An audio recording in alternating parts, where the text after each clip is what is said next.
Bonjour à vous et bienvenue. Alors aujourd'hui, j'ai envie de partager avec vous 10 choses simples et essentielles qui font que j'adore, en tout cas, ma vie à deux, que j'adore vivre ces instants qui sont vraiment des moments de bonheur et que je fais tout pour les répéter le plus souvent. Voilà.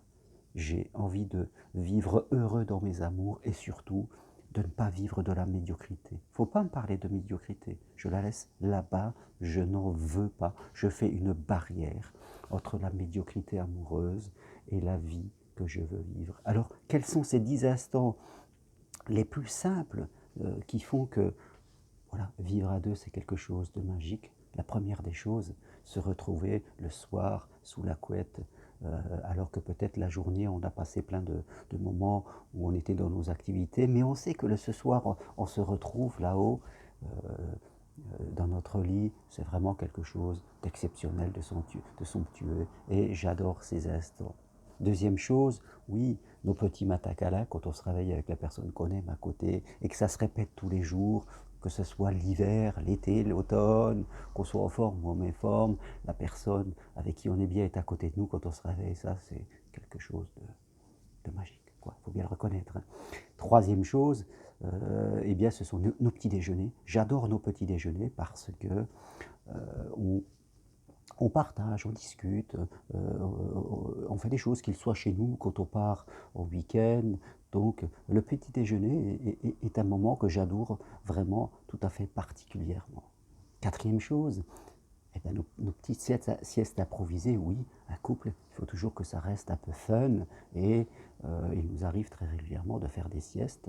Je n'en dis pas plus, hein. Et la sieste, c'est pas forcément après déjeuner. Il peut y avoir celle-là, mais il peut y en avoir d'autres. Voilà, ces petits moments, ces petites siestes qu'on se prend tous les deux et qui rendent vraiment la vie à deux géniale. Voilà, il faut être ensemble aussi pour vivre ces moments d'improvisation.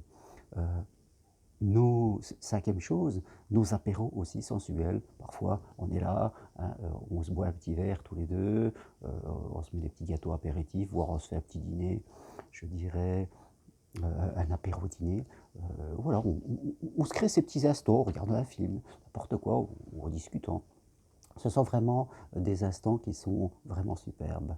Sixième point, je dirais nos petits cafés lecture. Alors c'est vrai qu'on adore boire des petits cafés dans les bars, on va se promener, on a notre sac, on a souvent un livre, et puis on se met là à table, on regarde les passants, puis on bouquine tous les deux, puis quand on en a marre, ben on va se promener, puis des fois on fait deux, trois cafés comme cela. Vraiment, ce sont des instants que j'affectionne tout particulièrement. Septième chose, nos week-ends amoureux, où on parle vraiment, non pas pour faire de la découverte, mais souvent du farniente, on est ensemble. Et souvent ces week-ends sont très improvisés, on les prévoit au dernier moment ou quelques jours avant, parce qu'on a envie d'aller ailleurs, hein, on regarde, on cherche une bonne occasion d'hôtel, et puis on la trouve, et voilà, on se passe un jour, 2 jours, 2 nuits, vraiment pour nous, où on peut rester vraiment à glander toute la journée. C'est vraiment, ces instants sont vraiment super. Nos voyages découvertes, alors là, on part un peu plus longtemps, mais là, on part vraiment en mode découverte tous les deux, où on va visiter un pays, visiter une région. C'est des choses que l'on prévoit un petit peu à l'avance, et vraiment, ça nous donne du peps dans notre couple parce qu'on va vivre une aventure vraiment ensemble. Neuvième truc, nos soirées restent au ciné. C'est vrai que nous sommes tous les deux très cinéphiles et on aime bien se faire ces petites soirées, dernier improvisé, on va manger un petit truc, on se fait un ciné, après on boit un chocolat, surtout l'hiver, et puis on en discute tous les deux, parfois des amis, et ce sont vraiment euh, des instants que j'affectionne. Et la dixième des choses, donc les repas qu'on peut organiser, les soirées entre amis, je veux dire, où on est ici, où on débat des choses du monde ou d'autres choses, ces petits moments exceptionnels qui font que vraiment j'aime la vie à deux euh, et que ça m'apporte un bonheur vraiment absolu. Alors, oui, vous voyez que tout cela, se retrouver le soir, le matin, les petits déjeuners, les siestes, les apéros, les soirées ciné, les week-ends amoureux, les repas entre amis, les petits cafés à l'extérieur, tout ça, ce sont des choses simples qui ne coûtent rien, et qui apporte un bonheur à la vie. Vraiment, c'est quelque chose d'hyper nourrissant, d'hyper gratifiant. On est vraiment bien et ces moments, on les répète. Des fois, on en fait plusieurs dans la journée. C'est quelque chose de naturel. C'est ce qui nourrit notre couple vraiment. C'est quelque chose dont nous sommes acteurs. Je tiens toujours à le préciser. Nous ne sommes pas passifs. Votre vie, c'est votre vie. Votre couple, c'est votre couple. Soit vous êtes acteur de sa destruction, soit de sa construction. En général, les choses ne restent jamais au milieu. Si on fait rien, ça décroît. C'est comme un jardin, c'est comme une fleur, comme je le dis souvent, mais c'est exactement ça. Une fleur, vous la plantez, si vous vous en occupez plus, elle meurt. Ça demande à s'en occuper tous les jours. Donc, c'est au travers de ces petits moments qui font notre joie d'être ensemble. Après, on est aussi séparés, on vit des choses. Moi, comme vous me connaissez, j'adore marcher, j'adore les chemins spirituels, Edwige, c'est la danse.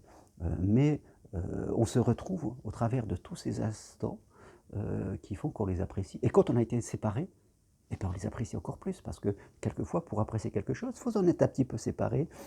Comme ça nous fait prendre toute la valeur des choses. Alors, bien sûr, quand je dis tout ça, je rencontre toujours des gens qui vont dire que c'est mieux de vivre tout seul, que c'est chacun chez soi, comme ça, on sera tous en sécurité, et on pourra faire ce qu'on veut quand on veut. Ça, c'est le discours opposé au mien. Soit que des gens aient envie de vivre seuls, de faire chacun chez soi, c'est leur choix, je le respecte, et il n'y a aucun problème. Mais moi, c'est pas ce que je vois. C'est pas ce que je propose. Je propose aux gens qui ont envie de vivre à deux et de vivre une belle et grande histoire d'amour, de le construire et de le vivre, parce que c'est possible si vous le voulez. Ceux qui ne le veulent pas, il n'y a pas de problème. Je ne suis pas quelqu'un qui va imposer quelque chose.